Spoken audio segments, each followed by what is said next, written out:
You know, and the worst thing would be if in the construction we did something to make that aquifer change. Thank you. Thank you.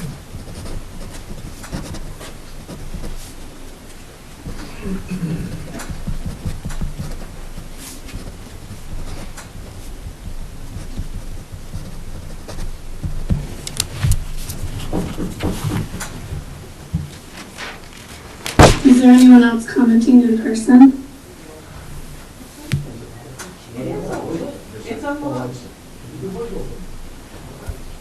Like, that question was for you. Oh, Kristen wants an opportunity. right at this moment, there's no one coming to the podium. Oh, but I have a But question. Sorry about that. Because I'm really new at all of this stuff. yeah, state your name again. Oh, I'm sorry. Yeah. Deb Pierre, 65 Pine Hill Road.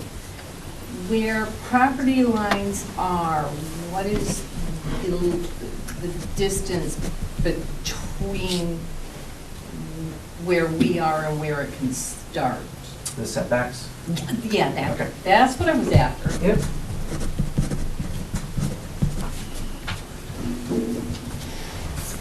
Got Kristen? Yep. Okay, Kristen? Okay, so I sent in a letter. I'm going to try to condense it down to 3 minutes. But basically, my home is wide open to the field, so, State your address, please. 117 Pine Hill Road, Kristen Dolliff. So my primary concerns are with the design and its effects on the abutters and the open space and the habitat. So it sounds like they've already done some wildlife surveys, but as much as those can be done, as well as verifying their classification of the vernal pool as insignificant, and potentially checking those net development numbers and density calculations. So we don't have any physical separation with the field, which in the past has always been great. But the development is going to be a significant change for us. So we're really looking for the board to do whatever it can to minimize those impacts. I realize that, you know, character isn't something that there's a specific rule for, but the land use ordinance is intended to conserve natural beauty and open space. This parcel's in R2, but it's currently part of a contiguous block of over 1,600 undeveloped acres and classified as prime farmland. And I think there's some parts of section 11.8 and 12.3 that would apply regarding visibility and going across the open field. And then regarding the cluster design, I just really don't think it's accomplishing what it is supposed to. The open space is very fragmented, has reduced the wetland impacts somewhat, but there's still a lot of impact. And it's completely not preserving farmland at all, which was supposedly the reason for doing that. It really still looks like a conventional subdivision with pretty large lots and housing taking up most of the central area.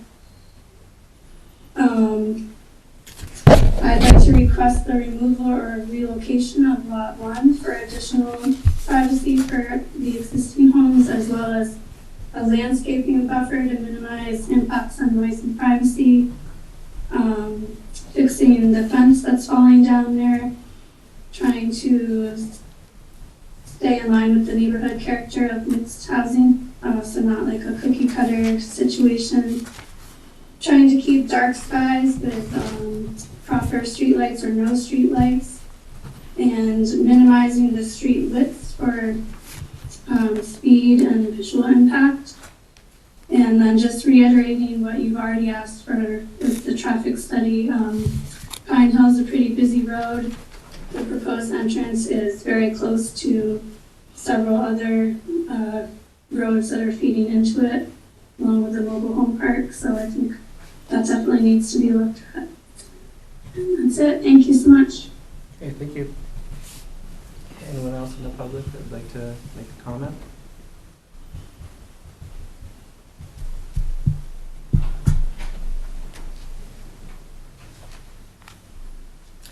I have a question.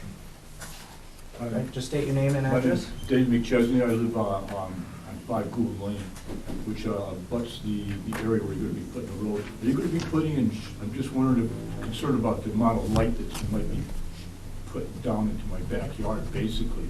I know I got trees there, but it's thin woods, so I'm just kind of concerned. It's always been dark out there, and I love it that way. What was your name again, sir? I'm sorry. Dave McChesney, Thank you. 5 Gould Lane. So it's just a concern of mine to see how much light we're going to be putting down there on that lane. I know it exists because I go hunting out there, but anyways. So I'm just concerned about it. Okay, thank you.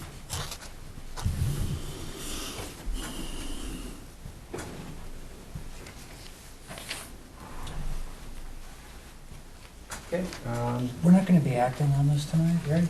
that is correct. Okay, I'd like to leave this, public hearing open. Okay, further discussion on that?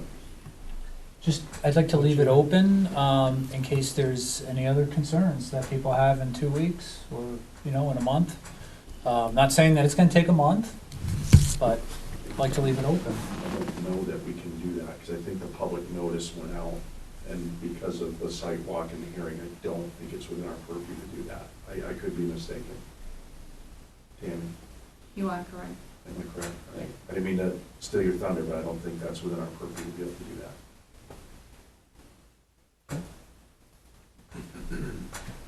All right, so at that point, I would close the public hearing. Moving on is the approval of minutes. I move that we approve the April 7th, 2022 minutes. I will second that. Okay, further discussion? All right, I gotta do a roll call vote. Amber? Yes. Jerry? Yes. Dave? Yes. I'm a yes, and Bill? I mean, yes. All right. So moving on to old business, preliminary final subdivision plan to preserve at Rolling Meadows, tax map R45, lot 39, Providential Equity Development LLC, Liam Cullinane, is that right? Cullinane, okay. Should I say my little note now, or should we let him talk, or Just say it. just say? Yeah. All right, so we're not gonna be, there's no further discussion, waiting for the traffic study. So we're still waiting on that, and then once we have that traffic study, we can go over it, and then we can make our determinations after that. Determinations on if we're ready to move on to final, or, Yes. okay. That'll be likely ready for end of next week. Okay, perfect. Are there opportunities to address any other concerns from the sidewalk, or no? It will be done. You can do the sidewalk tonight, the public hearing. You could also do, if Liam wants to take the questions, or, because you're not making a vote on whether it be preliminary approval or final approval, Okay. you can discuss those in case they opt to make changes to their plan. Well, it's fresh in our Okay, mind. I think we that's should talk smart about it business now. while Yeah, it's fresh in our absolutely. mind. Yeah. Okay. I'm ready. So a couple of things came up during the sidewalk. Have you guys had a Corps of Engineers study done for the waterway that passes through the property? Yes, You have? well, the vernal pool has been looked at. Okay. It's an insignificant vernal pool. And a stream has been determined on the south side of the property. IF&W recommended requires a 100-foot buffer from that stream. And then the catchment pool that I saw on or the catchment pond, where is that in relation to the stream? To the stream, it's about, I mean, it's not even within that 100-foot setback. It's not, No. okay. And then the volume of the catchment pond, like the depth and the volume, do you have figures on that, like the capacity for that catchment pond? I have,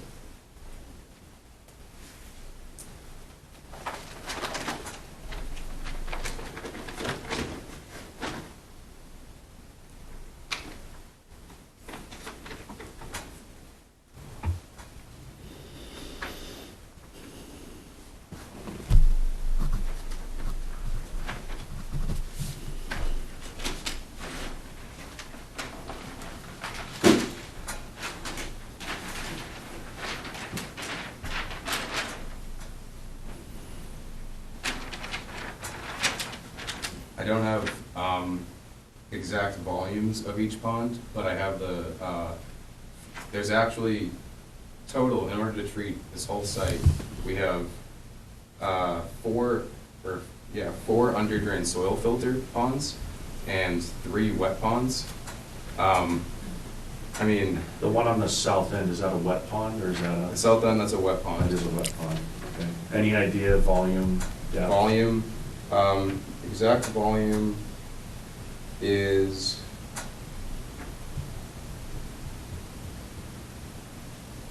about 15,000 cubic feet.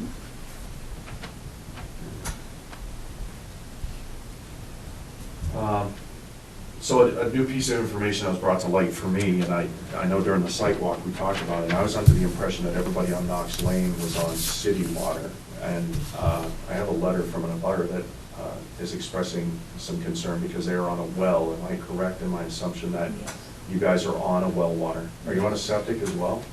Or No, we you're are on not. city sewer, but you're on a well? Okay, my concern for that southern part of the development, just as the walkthrough, is that catchment pond, with them having a well nearby, that raises a concern for me. I'm not an engineer, but I think that should be addressed. I don't think it's something that should be at least discussed. Additionally, I have concerns about, does the catchment pond in any way, would you be willing to put in a diverter of some sort? My concern is that catchment pond overflows and floods their basement, or their well fails. We wouldn't be doing our due diligence for the abutters, and that's just a concern. The other concern, just walking through and as an observation, that road coming up, coming in from the south end, it seems like that's a very narrow swath, and it would take you right into the vernal pool or the wetland area where that road's gonna come through. And I think that would lend itself, and once again, it's not engineer, just an opinion, that would lend itself to more contamination of that vernal pool. Taking a look of the overview, is that a map of the layout of the area? It is. So looking at the corner of, what is that road?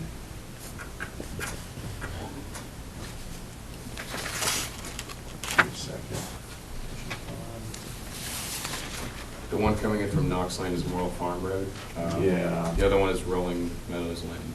Is it Rolling Meadows? And then there's- Partridge Lane. Oh, Okay, so Partridge Lane, where it loops around, there is a very large wooded area back there.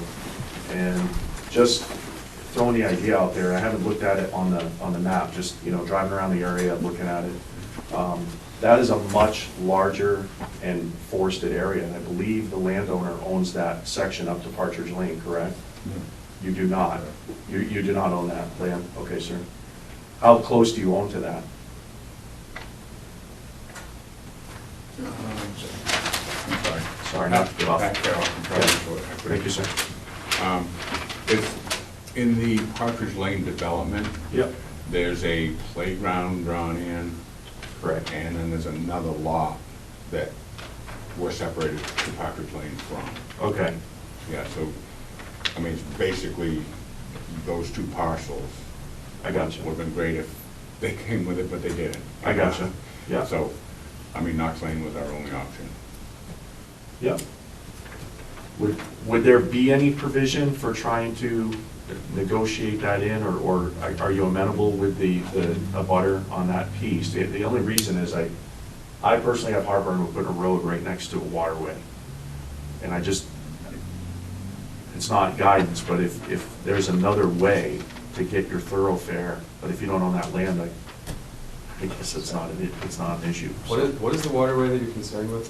The stream? The stream, as wet as it is It's back actually, there. it's not near the stream. It's That's not. been designated, no. Okay.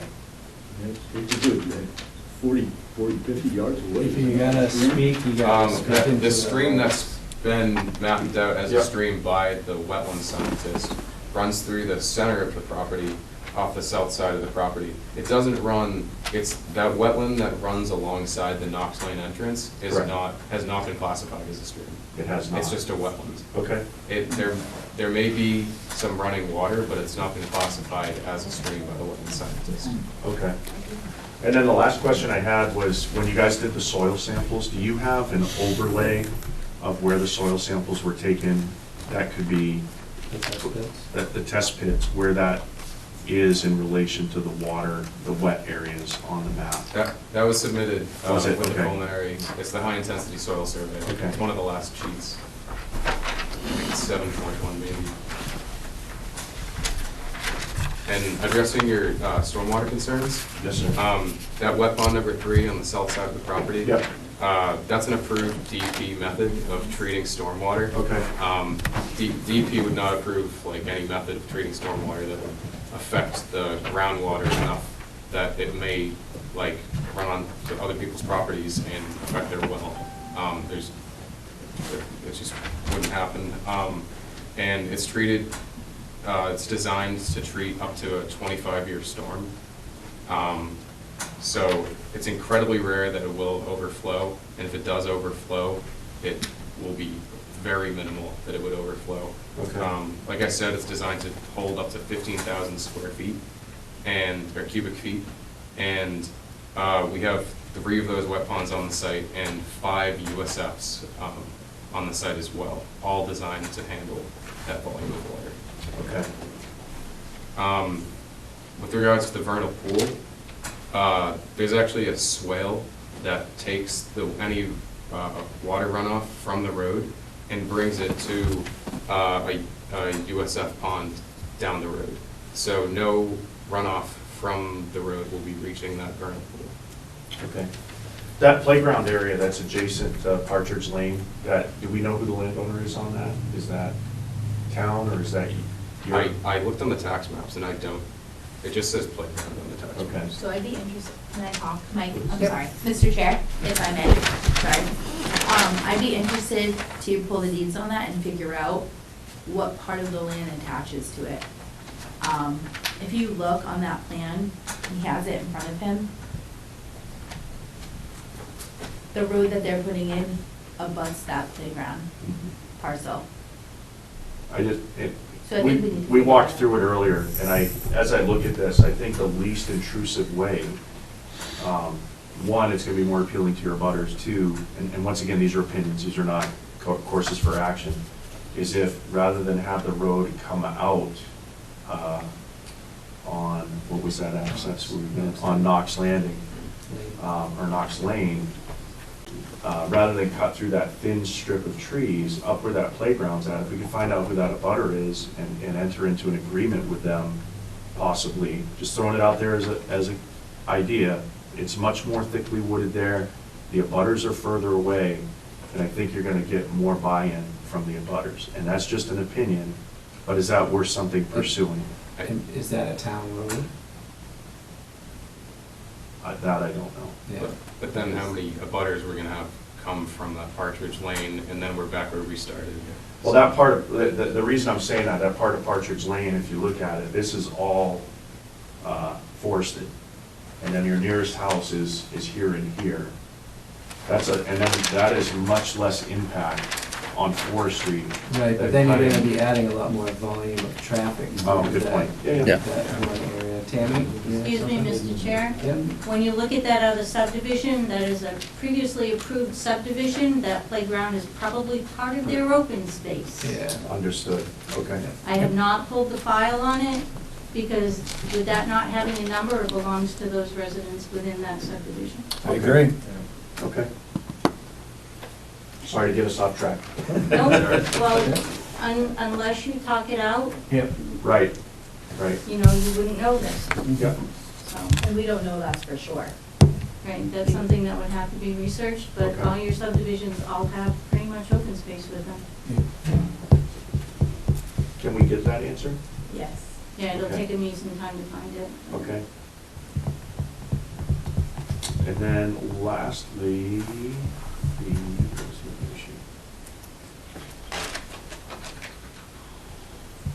the difference of opinion or different guidance between you two gentlemen regarding the buffer.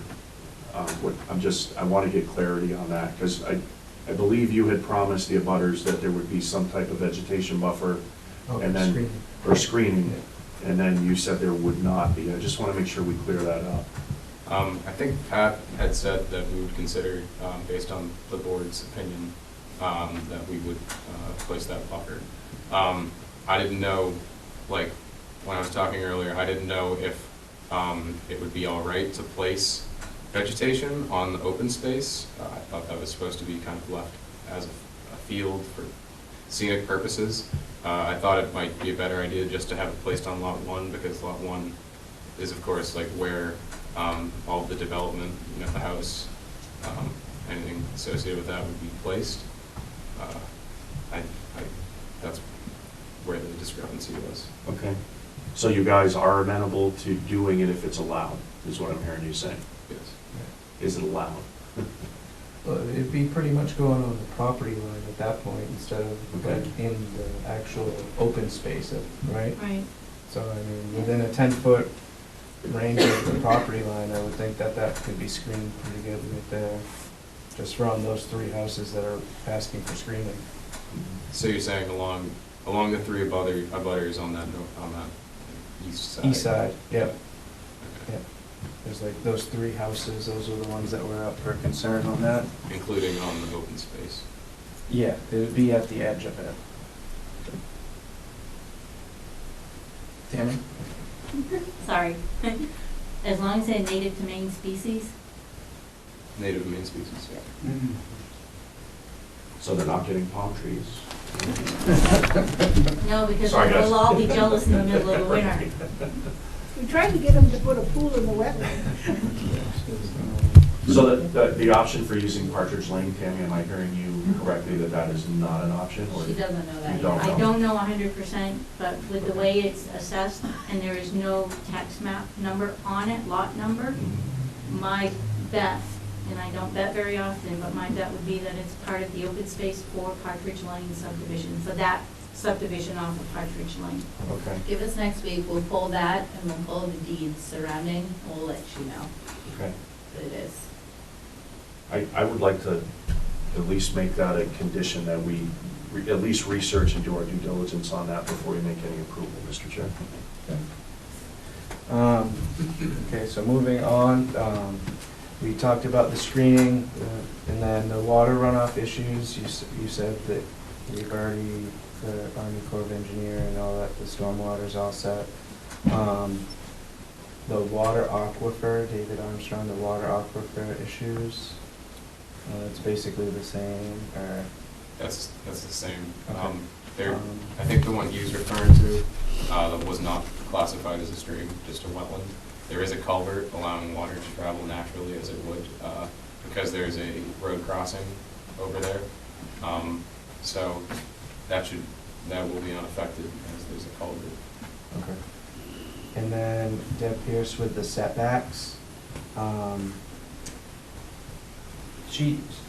I think she's talking more off towards the Knox Lane, the road going up. Am I correct in that? Yes. She came a little late after the site walk and then had a concern about that, so we told her to come in and Yeah. speak on that, so. Thank you. Well, in terms of the road coming up, I don't believe there are any setbacks for a paved road off the property line, but the grading will reach like within like 5 feet or so of the property line. Not the paved road. I mean, the paved road would not be right up against it because of the grading has to exist, as well as swales collecting the water on either side. In terms of buildings and, in terms of buildings, I think it's let me pull it up. It's a 25-foot setback from the rear and side lines of each individual lot corner or individual lot, as well as against abutting properties.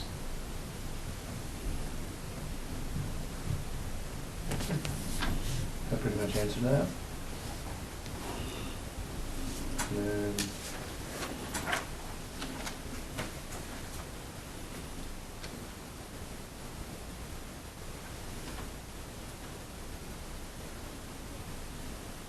so the vernal pool question, we've already discussed that. Then the cluster concern,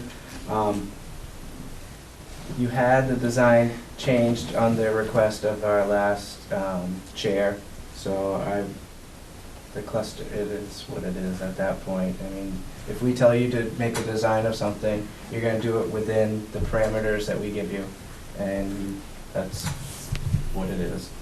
Lot 1 removal, that would be something that you guys could discuss. That's not something that we could enforce on that. And then the amount of light going onto other properties, we have an ordinance that they have to be pointing down, and they can't go, I don't know, Jen could probably say this better. Yeah, so the town of Berwick has a pretty strict lighting ordinance. All lights need to be shaded and pointing down, and, you know, at night you have to be able to enjoy the night sky. So I don't think that's gonna be an issue. You definitely can't put it in a development without having streetlights. It's not gonna happen, so. But we can protect you in that way, you know. The gentleman who brought up the issue with the light, was it the issue of the trees being cleared, allowing more light in, or was it an issue of the scatter light from the development? It's just it's really thin out there, but my trees are all falling down.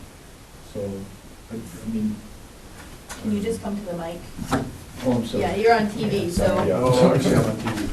Right. The only thing I was concerned about, I mean, the land is shallow enough, so I'm losing tons of trees out there, and I already talked to a ranger, forest ranger about it. He said there's nothing can be done about it because the type of land it is. But, so I just was worried, a little bit concerned. I like being out in the dark. I like my backyard being dark. I also like the deer to come through my yard, I'm sure. My neighbors would like it too. But I was just concerned about having too much light coming into my property, that's all. It is so thin out there. Thank you, sir. Oh, I did have one more question though, if I can ask. Nope. Is- We already, yeah, sorry.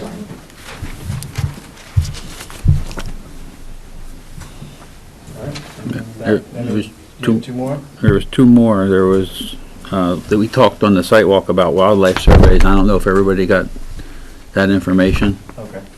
And then the other one was the traffic studies. Oh, the traffic studies. I don't know if you want to address. Yeah, all official DEP documentation will be submitted, all the permitting will be submitted with the final plan as is required. We've almost completed our full applications and we're submitting them probably next week. So those will all be submitted with the final plan.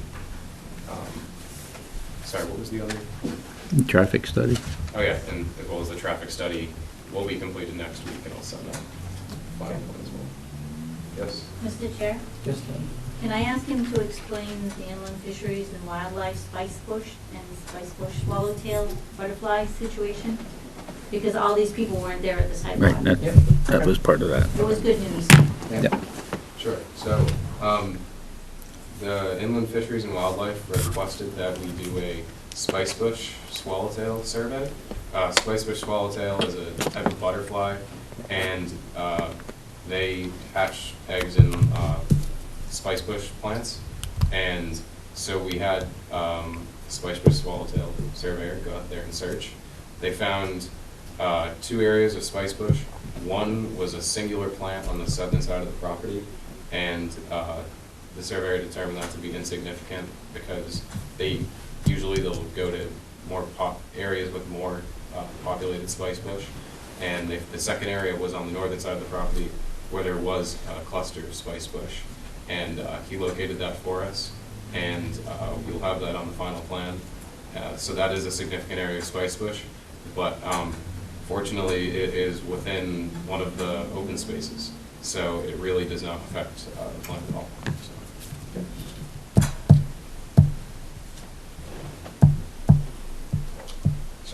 we're not making an approval, correct? Mhm. Okay. We're not acting on this tonight, Okay. until we get more information.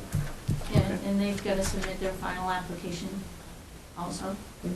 So they would, smart waiting for all the other reports to come in before they did it, and you know, that way they don't have to do it twice based on the public hearing tonight. If they were warranted to, like you said, if they wanted to talk and remove lot one, that would be up to them. It's nothing that the planning board can do with that, unfortunately, but they've followed all the regs and everything, so. So while we're waiting on the traffic study, can we do our homework on Yep. Partridge Lane, just to see what, if any, options exist? Well, what Jen and I will do next week is, while one's looking for the subdivision, the other one will look for the deeds.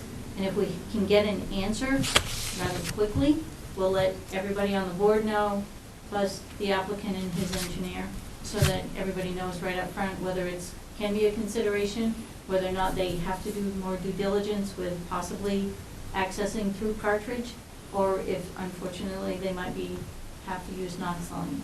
Okay. That just seems like a lot less deforestation to go that route, a significantly less amount.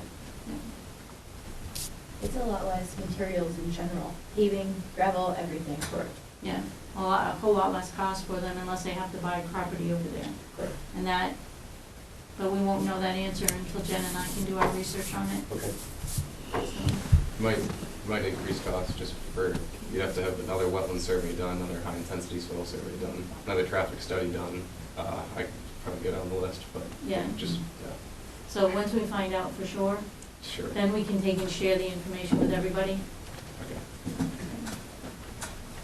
Okay. Amber, you have anything? No, I don't. It sounds like it was a successful sidewalk. I'm sorry I couldn't be there. It's a COVID. And only a couple tips. Yeah, only 2 ticks so far. Okay. Three ticks. I'm not sorry I missed the ticks. All right, thank you. Thank you, thank you. Right. All right, moving forwards, findings of facts, 259 School Street Solar LLC, tax map R49, lot 3. Okay, so we are gonna hold off on the signing of the site plan until we get the main DOT decision on where the road is getting put. Is that correct? Right, because if they take and sign the plan as it was going through the final processing, they'd have to come back to the planning board to do an amendment to that plan. So hence, I made that suggestion to them, and they said, if you haven't heard from Maine DOT and we can do that, we would welcome that opportunity in case we need to do more work with it, and then go from there. And with the findings of facts that you've got in front of you, I typed up the changes per the meeting, so I would like them to be checked over to make sure I got all of them. I did have, because Mike Sudak was here and did make notes on it, I did bounce it off him, and he agreed with what was in there. I think I changed one word on it, because when I described the chain link fence that would go around the property, around the solar arrays, I called it a chain link mesh fence, meaning they now make a chain link fence out of the metal but coat it with a green coloring. Well, I'm sure there's a more technical term for it than my homeowner's knowledge. So he fixed that for me. So and now we have a better description.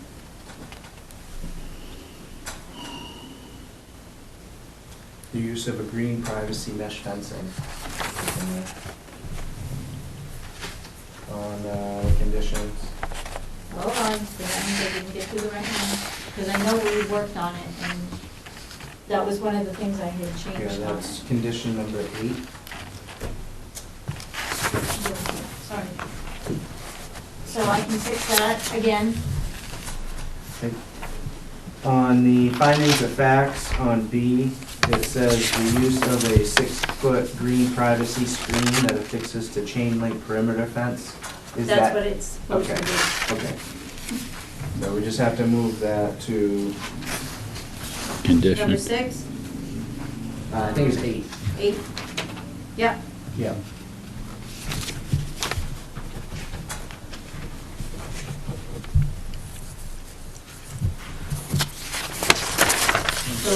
going to the body.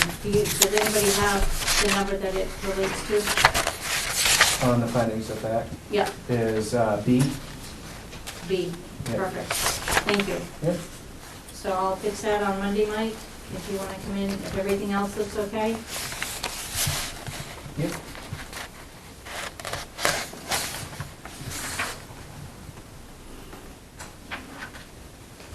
Like I said, there were a lot of them.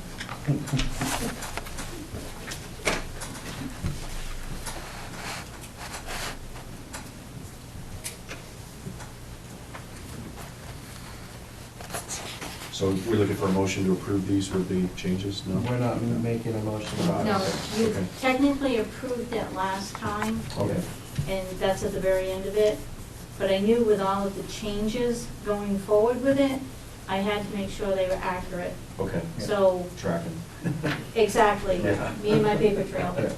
Gotcha. So by your picking that up, that saves everybody a whole lot of work down the road. You know, I wouldn't want to have to take and pull them back and redo it, and, because that saves, it holds them up, because they need these documents for some of their state requirements. So that's why I was trying to be as accurate as possible with them. Okay. And then moving on, findings of fact, site plan review, conditional use application, House of Hope Recreational Center, 25 Sawmill Hill Road, tax map U1, lot 14, signed site plan. So,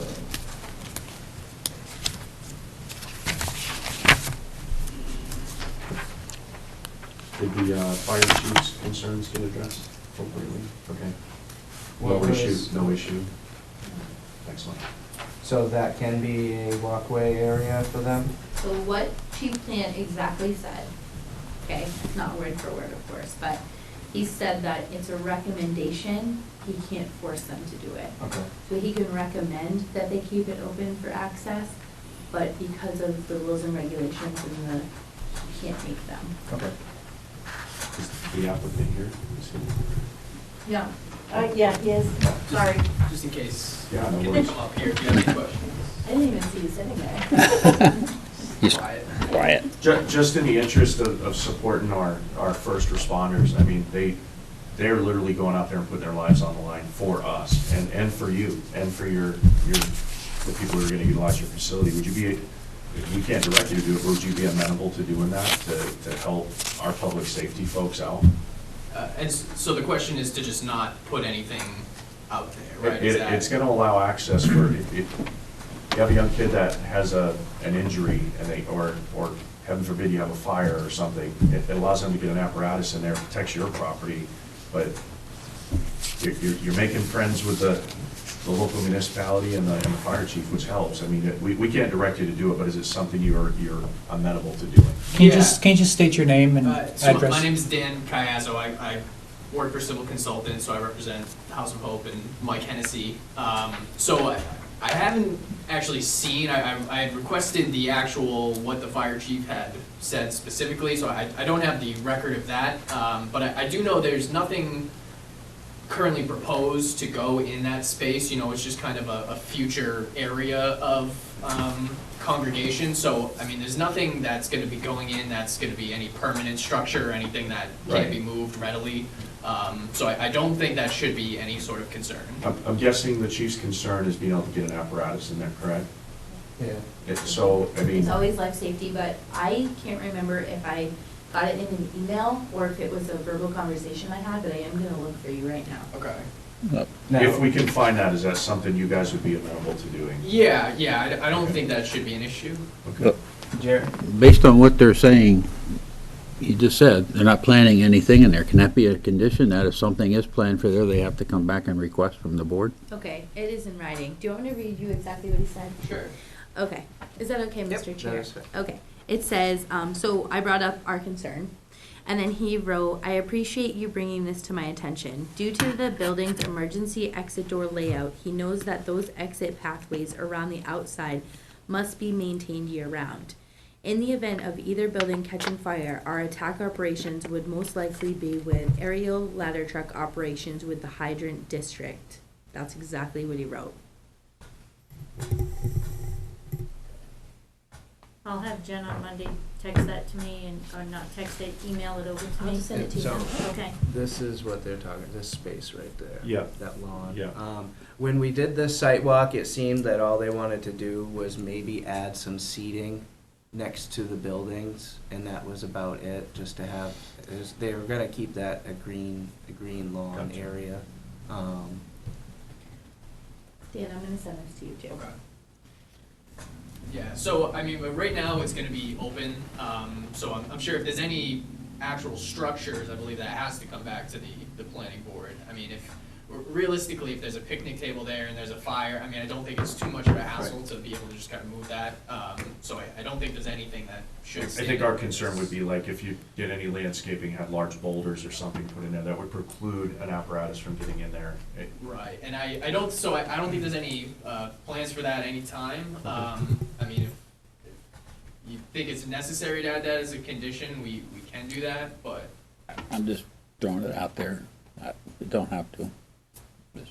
Well, we're having a discussion, I mean. If you guys are agreeable to it, I mean, I don't wanna make it prohibitively difficult for an applicant, but neither. if we can keep the fire chief happy and keep your insurance costs down because they can access, I think that's a win-win for everybody. Okay, would that be, I know we kind of have like the plan set ready to go, is that something that would kind of push this off? It actually could just be added to your findings of fact. Yeah. Maintain clearance for fire apparatus on the, is that the north facing side of, or the northwest side facing of the building? Where do you see? Oh, Just north. North, okay. Yep. Yeah, okay. Yep. If you're agreeable to it. All right, and would that be a condition of approval or just kind of a note on the plan itself to? I mean, we can make it a condition, but Yeah, I wanna make sure you guys are Just- agreeable to it. You know, I Just don't so wanna. that if they make it a condition, you have to change the plans. Right, I would prefer it not to be a Yeah, condition let's just not. for that So, part, but You I know, can, and- I'll talk with Mike and tell him that's kind of the recommendation and. Okay. Mike was open to it when we talked to Yeah. him. Right. Yeah, I don't And also have any what- issues. what you could request. Not trying to be difficult, just trying to support our Yeah. guys who are going in harm's way, you know? Yeah. Yeah. Tammy? Mr. Chair, a way you could take and appease the board is to have Mike sign a letter stating that that will remain open Okay, to support fire access or Life safety. life safety. safety. Thank you. There you go. And that way it'll go into the file, original signature, you'll have a copy, we'll have a copy. Does that work? I'm happy. Yeah? Yep. all right. Okay. Make a motion to approve the finding of fact with that condition. No, it's not a condition. Sorry. Yeah. Slow guy over here. We gotta have some fun, right? Absolutely. That's right. Pick on the special needs guy. So it's a motion to approve the findings To of fact. approve the findings of fact as as written. As written. And I'll second that. All right, further discussion? Nope. Roll call. Amber? Yes. Jerry? Yes. Dave? Yes. I'm a yes. Phil? Yes. All right. Thank you for your time. I appreciate it. Have a great night. Okay, so now we have to sign it. Makes everybody happy. Is that something I need to stay here for, or is that? You can come back next week, Dan. Okay, all right. I'll give you nails at the same time. And Neil, she will. There's 3 of them. Oh, yeah. Yep.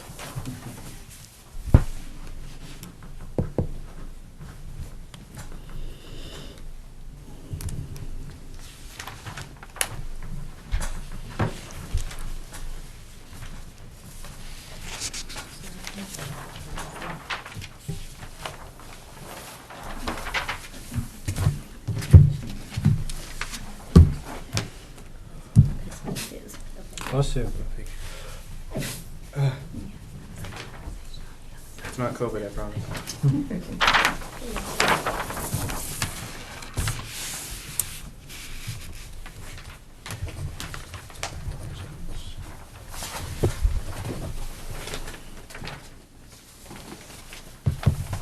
Tammy, will you need me to come in to sign anything? Yeah, because you're a voting member, if you can come in and sign the plans. There's only 4 spaces. Yeah, this one has 4 spaces. Okay, then I guess not. Just to let you know, there's only 4 here. Okay.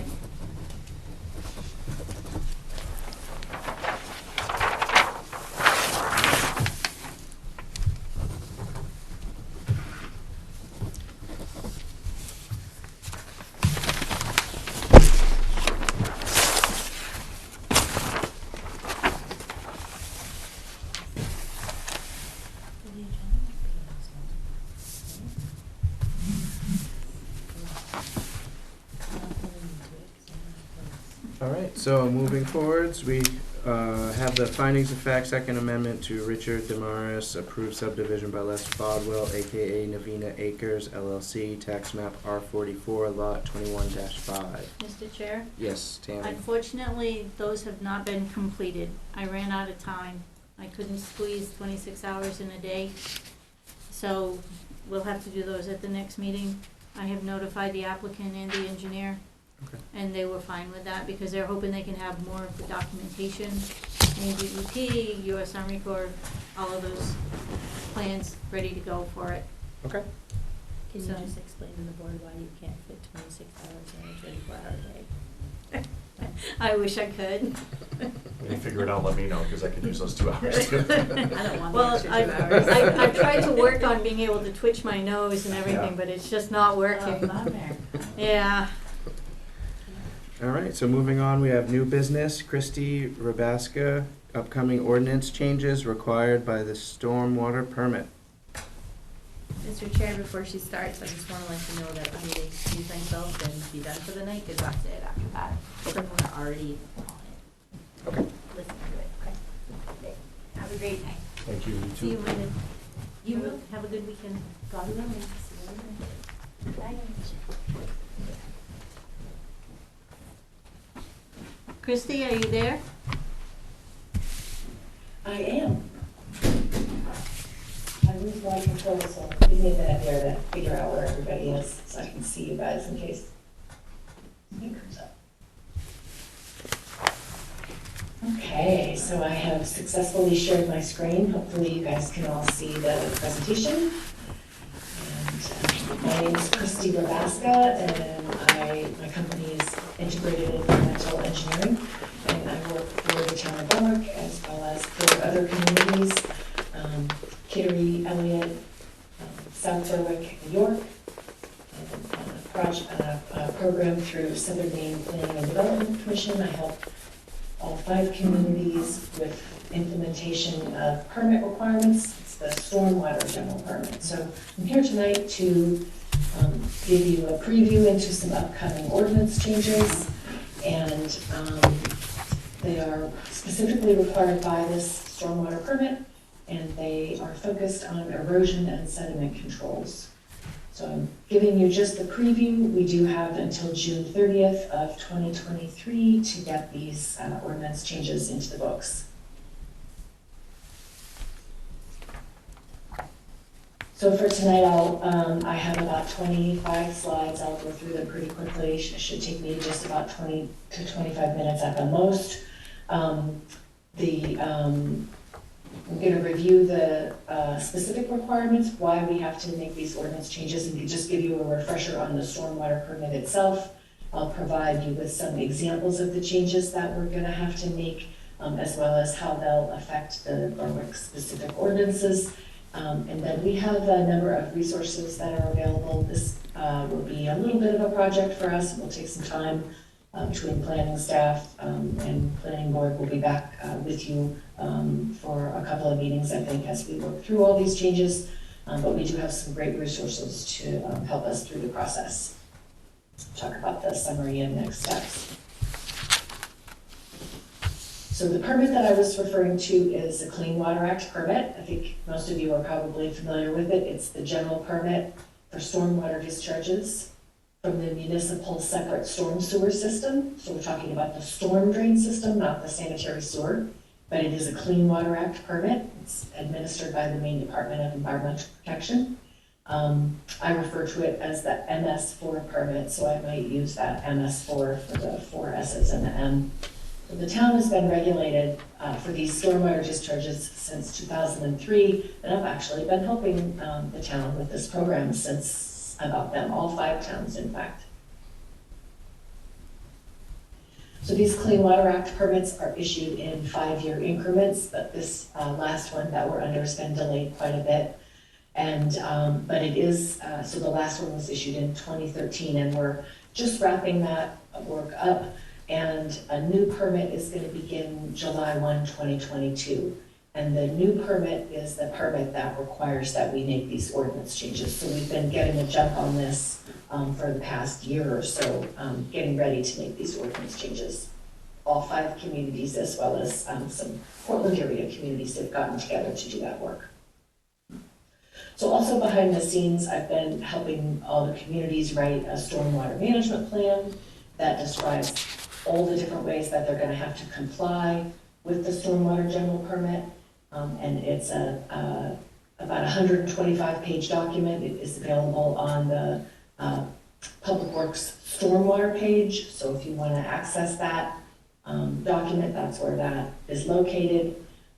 And then the permit itself requires that all the different elements of the permit be implemented in the urbanized area only. This is a stormwater permit, and the permit uses this U.S. Census concept of urbanized areas. Basically, people living in close proximity. You start to change the development, as we saw with some of the developments that were being presented tonight. You're no longer going to have those green spaces. You're going to have hard surfaces, impervious surfaces, roof runoff. And so the stormwater flows change. And you also do have potential, I heard people talking about the potential for pollutants associated with road runoff. And so stormwater, the whole purpose of this permit is to try to protect stormwater from becoming polluted from all of those impervious surfaces. So it specifically targets these urbanized areas. So this map shows where the urbanized area is for Berwick.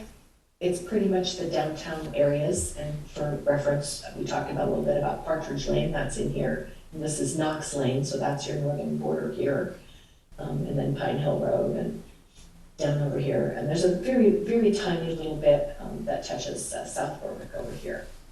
So this is the combined area that has been considered urbanized for the 2000 and the 2010 census.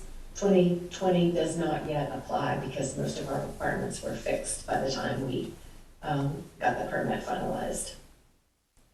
So those urbanized areas, again, the pollutants will build up on these impervious surfaces, and then when it rains, they go off untreated out into the water bodies. This graphic is from the National Security Administration, so they are showing Chesapeake Bay, but you can envision the Salmon Falls River there. I like this graphic because it shows the that pollutants can be from cars, brake dust, oil and grease, nutrients, fertilizers, pesticides. Basically, everybody can contribute to stormwater pollution, including construction sites. So sediment is a pollutant. It will clog up streams, and it will bury all the bottom feeding organisms, all the benthic organisms that the fish rely on. So it's an oxygen scavenger, and it's a hitchhiker.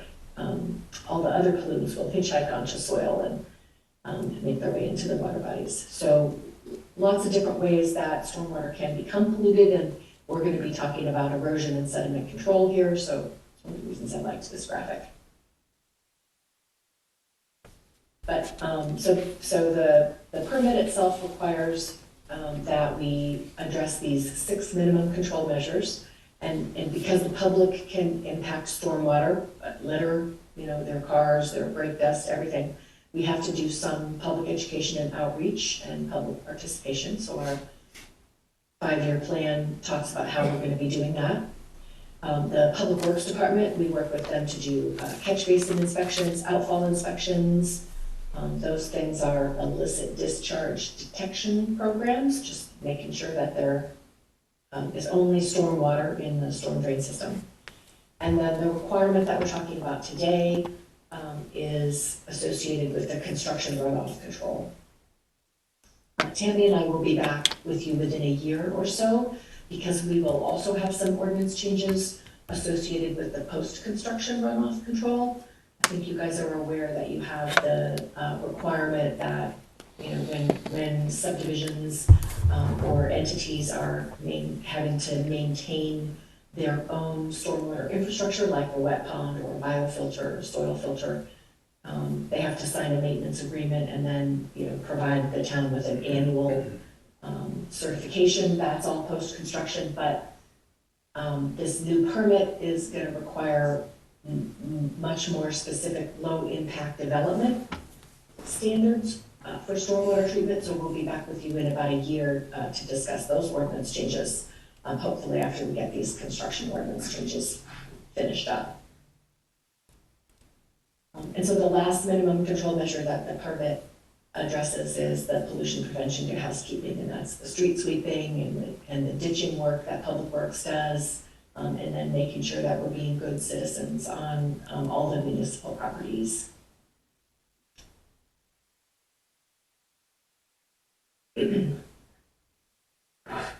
So the specific requirements that we're going to be addressing tonight that are in the permit, this is in quotes, this first bullet is from the text of the permit. The permit specifies that we have to create or update an ordinance or other regulatory mechanism that requires the use of erosion and sediment control BMPs at construction sites, consistent with the minimum standards outlined in Appendix C of the permit itself. So we're going to have to do these ordinance updates. We're not really going to do another regulatory mechanism, but it's going to be an ordinance. And these minimum standards that the DEP put in our MS4 general permit are the same as the state Chapter 500 erosion and sediment control measures. So it's the state Chapter 500 appendices A, B, and C. They just took these 3 appendices and they put them in our permit. So we're basically going to have to require that entities that have to get state permits, we have to bring all those specific requirements down to the municipal level. And the reason for that is so that the municipality can have direct enforcement over like each and every element of the state regulations.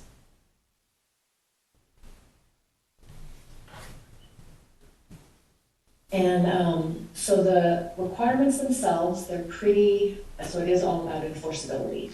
So the requirements themselves are pretty straightforward, but they're also very detailed.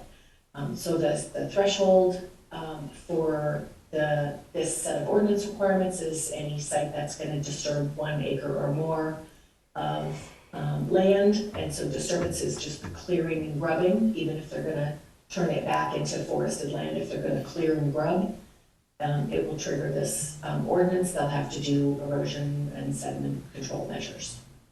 And even if they're going to do a small a 1 acre project that ends up happening a 1/4 acre at a time, if they're going to phase it in, so subdivisions are going to get pulled in. If they disturb a 1/4 acre 1 year, and a 1/4 acre another year, 1/4 acre another year, 1/4 acre another year, that is going to trigger this erosion sediment control measure if they're coming through planning board with a 4-phase approach. So it doesn't matter if they're just doing it a little bit at a time. If they're overall disturbing 1 acre, they've got to conform. Pretty basic requirements. All of these measures have to be in place before construction begins. They have to remain in place throughout construction, and the contractor has to provide adequate and timely maintenance of all the BMPs. Make sure the silt fence is functioning, make sure the bark mulch berm is functioning. If there are filters and catch basins to keep the sediment from going out through the storm drain system, they have to maintain those.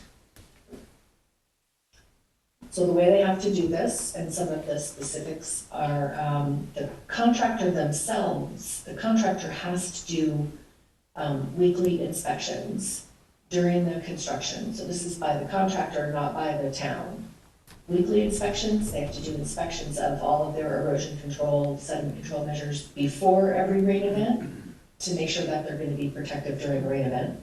And then they're going to have to also do an inspection after a rain event or after a storm event within 24 hours to make sure that they're all set up and ready for the next storm event. And that, nothing happened during the last storm event, that they didn't have a breakthrough or a break of a bark mulch berm or a silt fence that fell down and put it back up. They are gonna have to keep a log, and that will be available for DEP and town code enforcement officer inspection. And then they have very specific requirements on when and how they need to repair these BMPs if something does happen. The repair has to be initiated upon discovery, has to be completed before the end of the next workday. And they do get a couple of extensions, like if there's no rain, they can get up to 7 days if they need it. But that's with the approval, that will be with the approval of the code officer. But for sure, they have to make their repairs prior to any rain event. And there will be a couple of exceptions where if there's something they can't do prior to the rain event, they could put a replacement BMP in. So.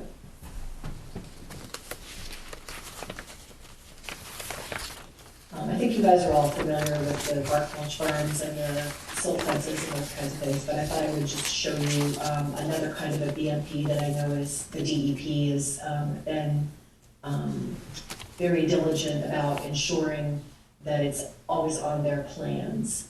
And this is a stabilized construction entrance, so I'm not sure if you're familiar with it, but I figured I'd just run through it with you anyway. So it's the kind of BMP that is going to be, or erosion and sediment control measure, that is going to be, the description of it's going to be embedded in the town's ordinances.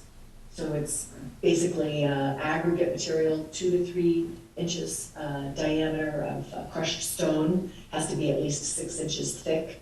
The graphic on the right is from the main erosion and sediment control BMP manual. That's the state guidance manual in 2016. So 2 to 3 inches thick, 6 inches. You'll see that they also want that designed so that it's tipping towards basically the top of the page. It's sloped towards the top of the page, and that the water from it, any water that falls on it, will flow into a dedicated spillway and then get trapped by either an erosion control berm or something else. So pretty specific design requirements for these stabilized construction entrances. And the deal is you can envision a dump truck, maybe they're doing an excavation over here to the right, and the dump trucks have to back in, and they're getting filled, and their tires are getting, if they're driving on the disturbed soil, their tires are getting, clogged up with a lot of the soil. And the purpose of the crushed rock is to release, that as the truck's driving over it, the soil gets released into the crushed stone. So this is something that will clog, if you've got like a month-long or a couple of week-long project, that's gonna get clogged, and the contractor has to maintain it. They have to be inspecting that every week, fixing it, making sure that the crushed stone will continue to do its job, and make sure that by the time the truck leaves this, this is a 50-foot minimum length. By the time the truck leaves this and is out onto the paved roadway, which the Public Works Department has to sweep and discharges into all the town catch basins, there's no sediment that's going to get tracked out onto the public roadways. So some pretty specific BMPs that are going to have to get reviewed and looked at the town level as well as at the DEP level. There's a lot of fine print in the appendices A, B, and C from Chapter 500. This is intentionally small so that you can't read it, so that later on we'll talk about the details of it, but some good definitions in there about, the contractor has to maintain all of these stormwater erosion and sediment control measures until permanent stabilization has been achieved. So there's a very specific definition for what permanent stabilization is. And I think that will help code a lot, understanding, what has to happen there. And then winter construction, we get, crazy winters here where you're working on frozen ground, so you've disturbed soil, but then it starts to rain, so then things will loosen up. So in winter construction, generally, the erosion and sediment control measures have to be, doubled up almost. So Again, all of those items will come down to the local level. They're already being required at the state level. So there's a whole bunch of them, and can't cover them all, but you will be reading about them as we do redline strikeout updates to the ordinances.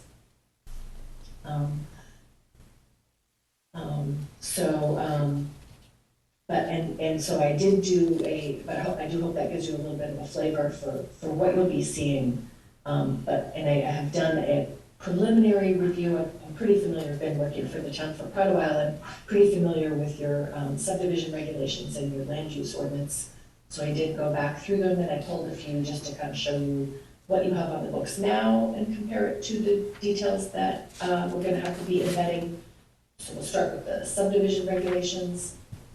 And you guys, I know you're very familiar with these, but the minor and major subdivisions, as you know, they do in their own sections, in their own articles, each require erosion and sediment control plan to be submitted. I think the minor subdivision is done just during the application, the major is done during the preliminary plan.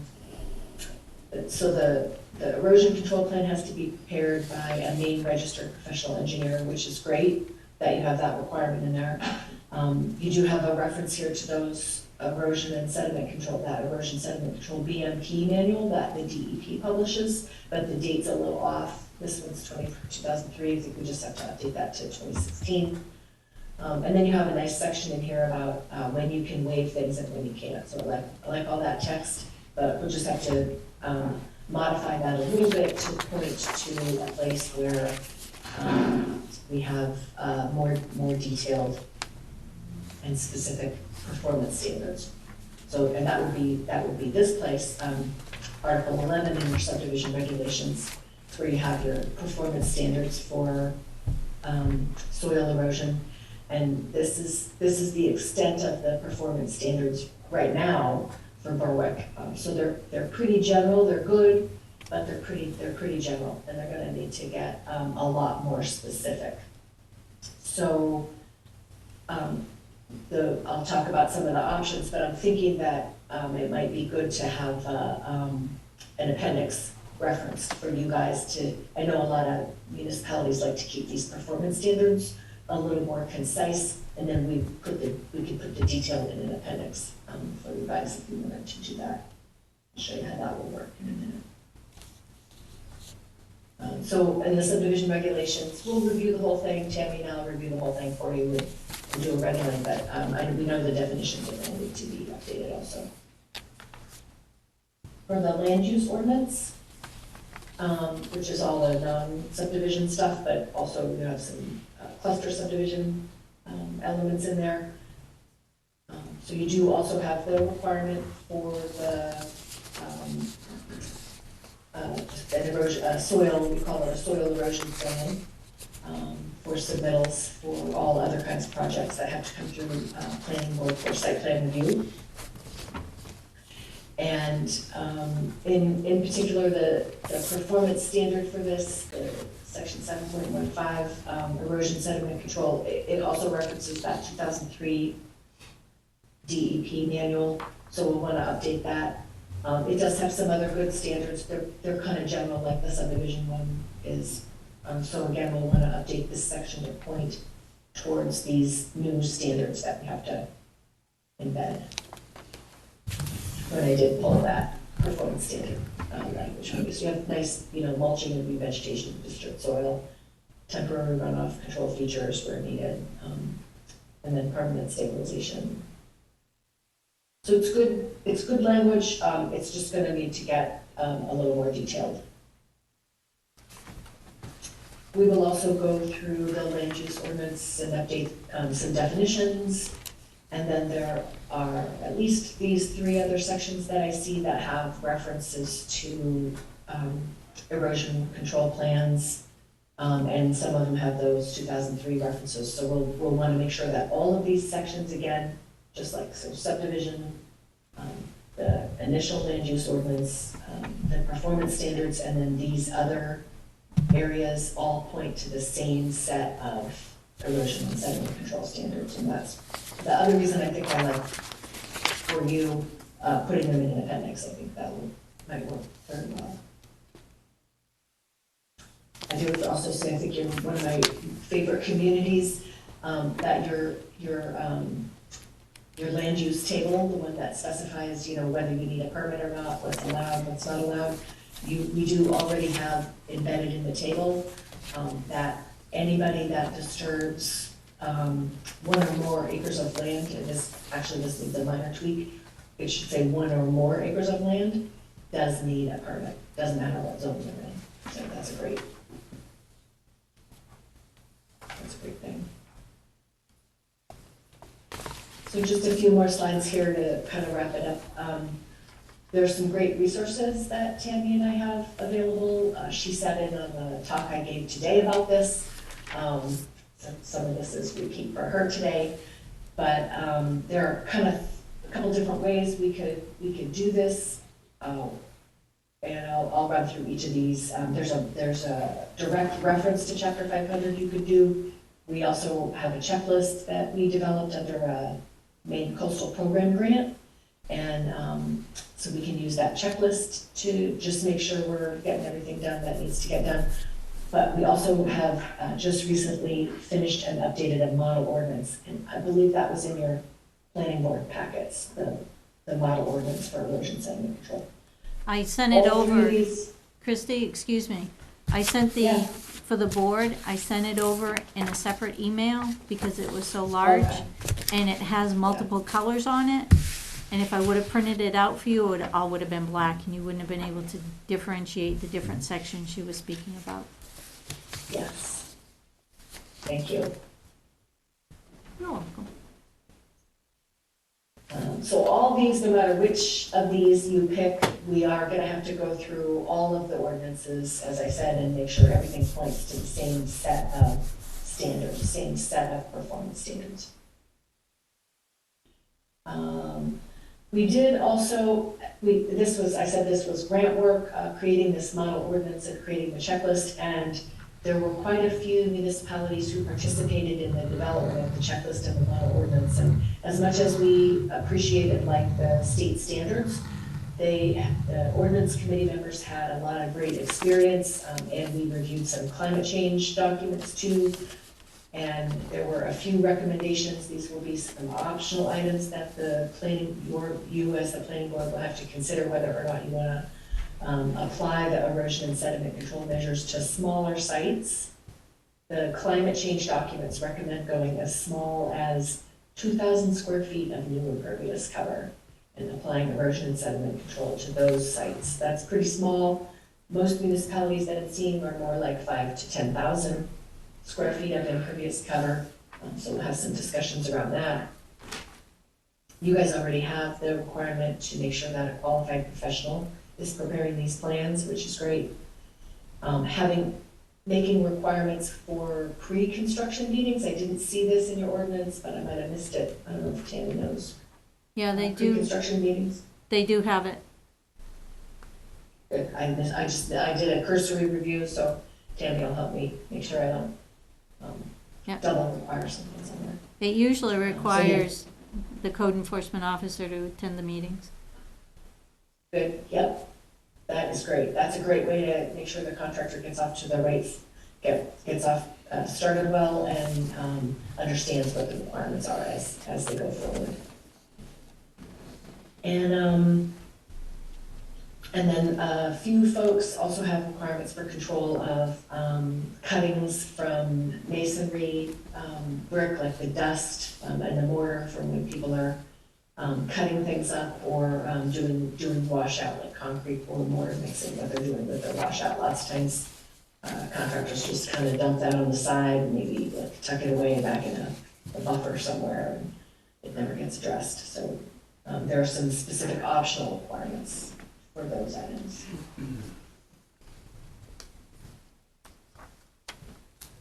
So the SACO last year had opened up their ordinances and they had to make some changes anyway, and they decided to go ahead and just reference Chapter 500 directly, reference that anybody disturbing an acre or more has to do an erosion control plan in accordance with Maine DEP rules, chapter 500, appendix A, B, and C. So they just embedded that in their ordinance, and they're off and running, and the DEP said that is perfectly fine. If we're gonna do that, we do still have to go through and just make sure that we hit that everywhere, that it needs to be done. And that is a perfectly acceptable way to do it.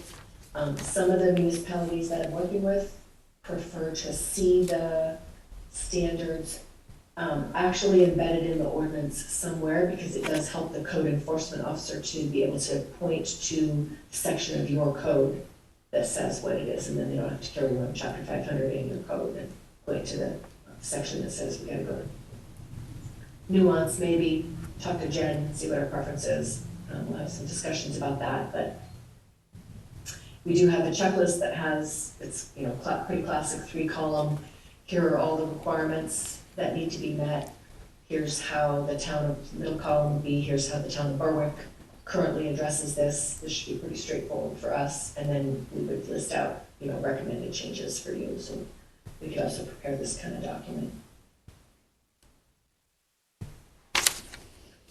And the last one is the model ordinance, which we just actually made some changes to today, and is finalized, and I've sent it out to everybody. So it's a little bit different than the one that Tammy sent to you earlier in the week, believe it or not, because I actually got some comments 2 days ago on it.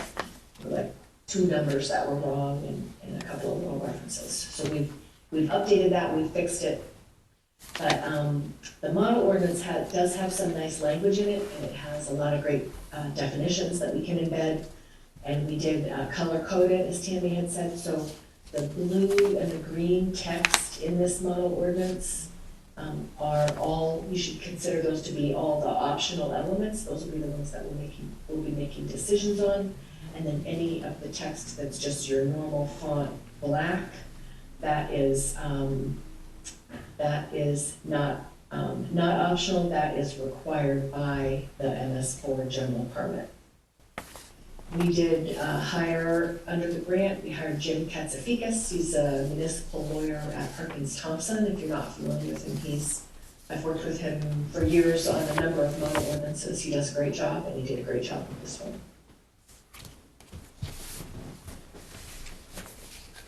So the other thing, I've talked a little bit about having these technical standards be embedded as appendices in your ordinances, both the land use ordinance and the subdivision regulations. And there's, again, a couple different ways we could do that. This model ordinance actually took those standards and we decided, we thought that a lot of communities would want to do that. So we did list out all the technical standards in an appendix. So that's a great document that we would be able to pluck and pretty readily put them into the Berwick set of ordinances.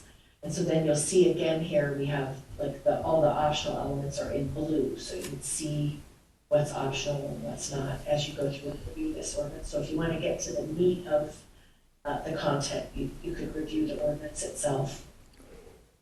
And then one of the ordinance committee members suggested that for the municipalities that just want to reference Chapter 500 directly, but maybe they also want a few optional elements, that they could put together an appendix that looks something like this, that says, yeah, you have to go do everything in Chapter 500, except here are the changes that we're making that are a little bit different than what, like we're gonna go a little bit above and beyond Chapter 500, and then you kind of bullet those additional items. So we would show, you know, here's what the changes would look like to Appendix A, everything else in Appendix A is Chapter 500. So it might help the developer or the design engineers to know what is above and beyond for this community, what is above and beyond the Chapter 500 standards.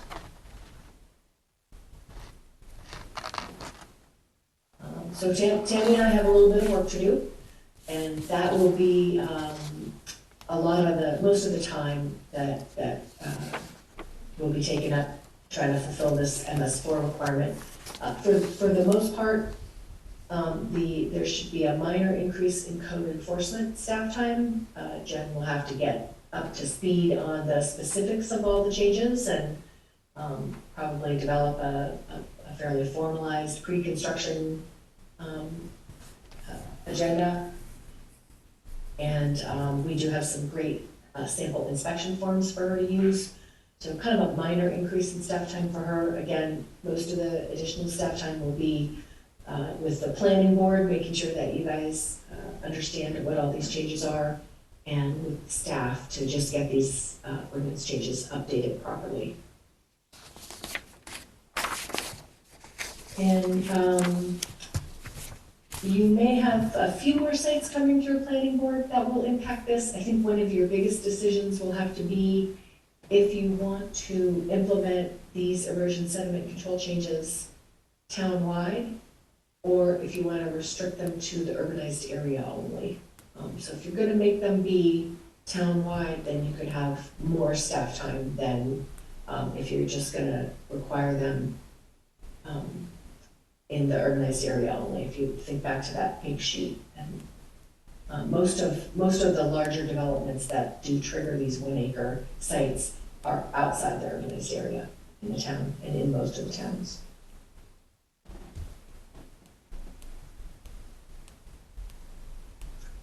So again, these changes are required by the stormwater permit. We will have to get this done by June 30th of 2023. Tammy and I will be stepping away and doing some work in the background and coming back to you periodically to update you on our progress and talk to you about what your preferred path would be to implementing these changes, whether you want to do that simple reference, whether you want to have an appendix with the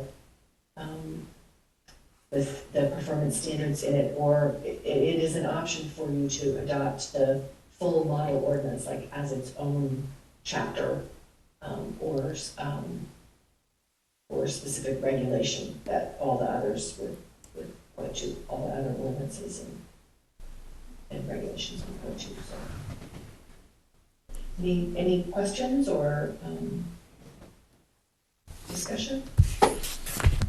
Christie, other municipalities that are doing this, and as we move forward making our changes, are they making whole sweeping changes to their policy? And what I'm asking is, so if we put it in as, let's say we adopt Sacco's ordinance, or we do a hybrid of that in the model ordinance, and we put that into our documentation, it just seems from a management standpoint, from managing all of our requirements, if we put it in the appendices and we keep it as appendix, whatever, A through Z, 1 through whatever, and you keep, as those change, you change the appendix, and then you don't have to change all your other accompanying instructions, because I just think that's a huge administrative burden on you, on Jen, on everybody else. Are we doing that, or should we? Right now, one of the votes up on the warrant this year is that when the state guidelines change, state laws, whatever affects zoning, planning, all the way down the line, that the town of Berwick automatically does it, so it doesn't have to continue to change the ordinance each year with a vote on each article. So as the building changes and building codes come up, we automatically adopt them. Are there any areas where we're more restrictive than the state? I haven't found any yet. Okay. We follow the state really close. Okay. You know, a lot of it comes from interpretation. Yeah. And Jen's really good at picking up on things and being able to get them to change how they're doing it, so it now comes into compliance. I think my only concern, and the only thing that jumps out at me is, you know, the contractor doing their own inspections. I get it, you know, we live in a world of finite resources, but you're gonna run the gamut, where you're gonna have some that are gonna hit it out of the ballpark and some that do nothing. Well, part of... And that's, what is the periodicity of inspections gonna be required by our code enforcement folks? Well, that's part of what's in the potential ordinance right here. Weekly is one of them. So what could happen is, instead of Jen constantly having to go out when they provide that document to the town based on the zoning ordinance, land use ordinance, if she sees something that's a little off, just doesn't quite click right, she would then be able to go right out immediately and take a look at it. So it's not gonna be sitting and, well, when is she gonna go out? It's not gonna be something where she has to go on site to do it, they're gonna be required to send it in to the town. So we have it, if it's done weekly, they email it over, scan it and email it over, so we know exactly what sites they've checked on their property and the status of them. And I like the idea of keeping it in the urbanized area, but are we setting ourselves up? Because we have a lot of stuff that runs off into a lot of feeders that go into the Salmon Falls River.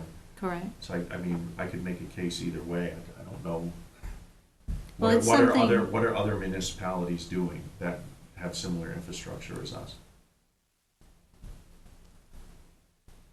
It's pretty variable. I know there will be, so I think that probably York, if I'm gonna, communities have kind of personalities.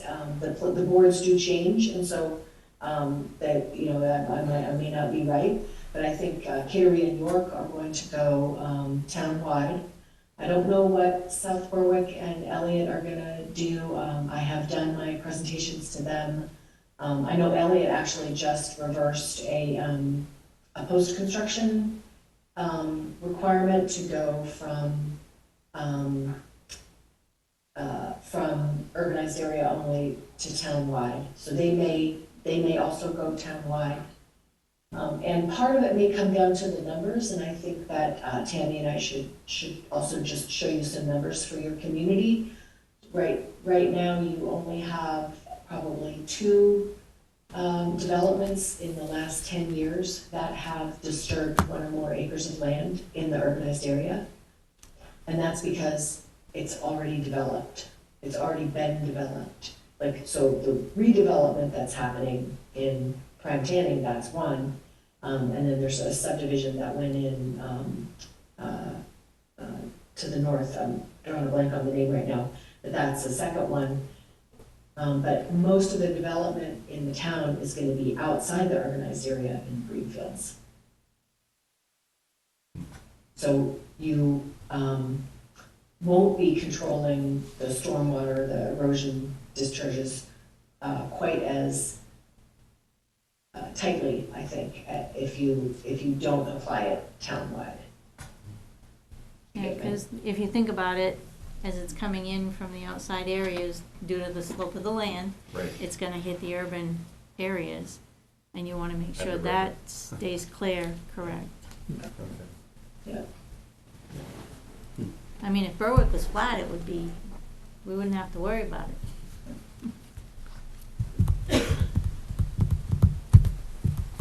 But we'll run some numbers, we'll talk about the advantages and the disadvantages of it. It will be more time, it will be more labor intensive in the long run if you go townwide. Like, there will be some staffing impacts. So you will want to consider that carefully. And it'll be a balance between, protection of water quality and, staff time and issues. Has anybody considered, or other municipalities done anything like a hybrid model where you have the urbanized area falls into it, and then you have areas that are adjacent to critical waterways? Maybe you do a distance from a critical waterway and do a hybrid, or is that just a bridge too far? No, I think that's a great idea. I haven't heard that suggested before. And I think that's a great idea to really look critically at the areas that you want to protect. What are really pristine waters that really deserve that extra protection? That's a great way. Given your expertise, what would your recommendation be? Like, say, proximity to a feeder river or stream that dumps into the Salmon Falls and eventually into the ocean. What would be your professional recommendation? Yeah, I would say you need to do it. I feel like it's one of the things that happens on the state level, and one of the reasons these regulations came and are pushed down to the municipality. The state, as much as you can, threaten to bring a state regulator down, to get a contractor to do what you want them to do if they're not inclined to follow your instructions. You could say, well, I know you have a DEP permit, we're gonna call the DEP person. So then the DEP person comes on site and they say, you really need to do this. But the DEP person can't issue a stop work order, They can't, they basically have to go to, they basically have to take the people to court to get them to like change what it is they want to do. Because they have to do it through like a consent decree. So it's quite a process for them to do it. And so they are very much hoping that, the code enforcement officers can put stop work orders in. So that's how you really get the benefit. Just plus the local proximity to this is also good. So I guess what I was looking for, and if you can't make the call, that's fine too, but in your professional opinion, if we were to go with a hybrid model for our town, and we say, okay, the urban area falls in, what would your recommendation be for proximity to a critical waterway? How far out should we go if we go with a hybrid model like that? Oh, I'd have to really think about it. I don't think I can say that right now. Right. Is that something we can explore? Because I think that's probably, yeah. When you talk about finding the balance between, personnel resources and the town's resources and doing our due diligence for the waterways, in my opinion, I think that's a good way to go, where we're gonna at least do our due diligence to protect the waterway, but not squander all our limited resources. Mm-hmm. Mm-hmm. Yeah, and you'll want to look at connectivity too, though. That'll be the other piece of it. So you'd want to look at some, how your waterways are connected, which ones are discharging where. And then there, as you've seen on the plans, there's the pre-development drainage area for a given waterway. And then as soon as they, install the catch basins and the culverts and put the impervious surfaces on, that drainage area for that waterway could change. So I just have to get my head wrapped around the proximity issue. No worries, thank you. I do have an alternative suggestion also, though, that I know Elliot will be implementing, and that is to require a third party. It's basically a pass-through cost, but you require that the applicant set up an escrow account that will cover a third-party independent person doing these weekly inspections. There are a lot of municipalities that have these construction inspections set up by like a third-party town engineer. So, Underwood or civil consultants, if they weren't the design engineer, they could be the third-party inspector, and the applicant pays for the third-party inspector to come through and do that. And then you get a really professional inspection done. I don't have anything. Thank you very much for your time. I learned a lot. Thank you. Sorry I took so long. I know you had a busy night. Awesome, thank you. Thank you. Have a great evening. Thanks, Christy. All right, moving right along. Main one, Berwick Sophie's Way LLC, revised decommissioning cost acknowledgement. Yeah, so all you're taking in, accepting or acknowledging is that you have received the decommissioning plan. Sophie's Way, we refer to it as Sophie's Way, but they just recently changed their name through us to Main 1 Berwick Sophie's Way. That's why it was confusing Okay, looking at it. I was like, what? Yes, so you all know it as Sophie's Way, Okay. but they just changed the name on it, so. Jason Aspet, and it's ME Roman numeral 1. It's been a nightmare with permitting because they all come back as the number 1, and then we have to send it back to be corrected. So we'll never ever use a Roman numeral or punctuation in a name again. Lesson learned. Lesson learned.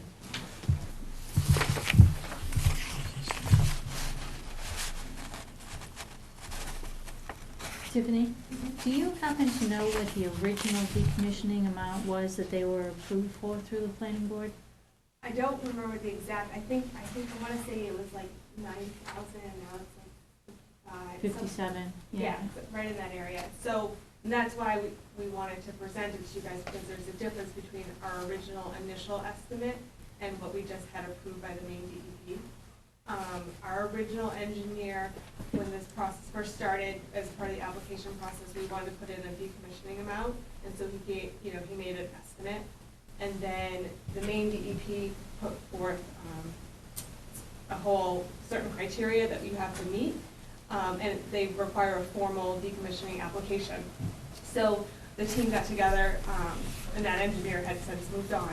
But so we used data from the New York Regulatory Energy Department. They put out a white paper that shows costs for to help guidance really for decommissioning costs for towns and developers. And they pulled the data from Massachusetts because they have a more mature solar market. So we used that data and the team to try to pull together what would be an accurate decommissioning cost. And then we submitted that full packet to Maine DEP. They have to review all, for the state of Maine, all the decommissioning plans. They gave us our approval. We just recently got that back, and then we wanted to make sure that you guys saw our plan, sent our approval as well, and that you acknowledged it, and that we kind of explained the discrepancy between our initial estimate and then what we believe the true price will be. And then I also, with the caveat that as part of our requirement, that has to be reviewed every, I believe it's 5 years, to make sure that it's still in line. So if I'm understanding, and I just want to make sure I'm reading it correctly, in section 3, your decommissioning plan, section C, number 4, if I'm reading this correctly, am I understanding that the financial assurance is projected 15 years out and updated every 5? Am I understanding that correctly? The way it's written, I'll read it to you. It says, I appreciate yeah, no worries. it. I mean, I helped write this, but it's been a while. No worries. The applicant shall review the decommissioning plan and cost of decommissioning and update the financial assurance 15 years after the date of this order and every 5 years thereafter. So I read that, if I'm understanding it correctly, you're forecasting 15 years out from the date of application, Yes. and then you are updating every 5. That's correct. Okay. Yep, that's correct. All right. Thank you. Excellent. Thank you. Yep.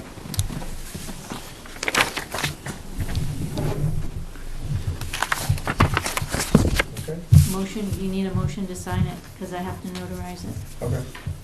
I will make a motion to, are we looking for completeness? Is that what we're looking for? Just Or acknowledging to acknowledge the net? Acknowledging the revised initial decommissioning cost. I will make a motion to accept the revised commissioning costs. I will second that.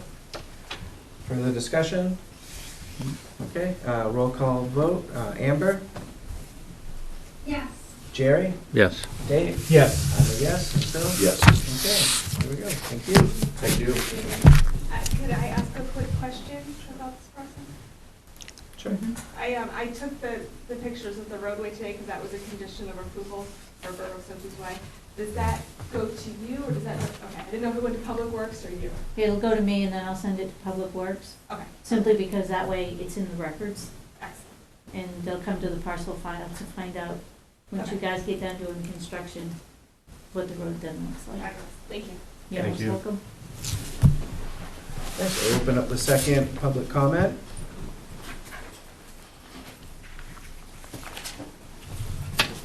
Thank you.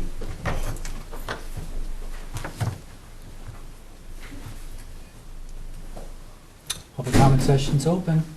No? Okay, All right. we'll close that. Informational items? Sure Tammy's got something. No? Today. Wow. I ran out of time to find one.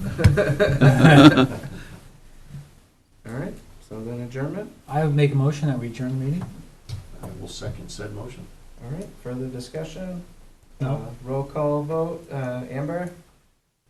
I'm a yes. Jerry? Yes. Dave? Yes. I'm a yes. Phil? Yes. All right, we are adjourned.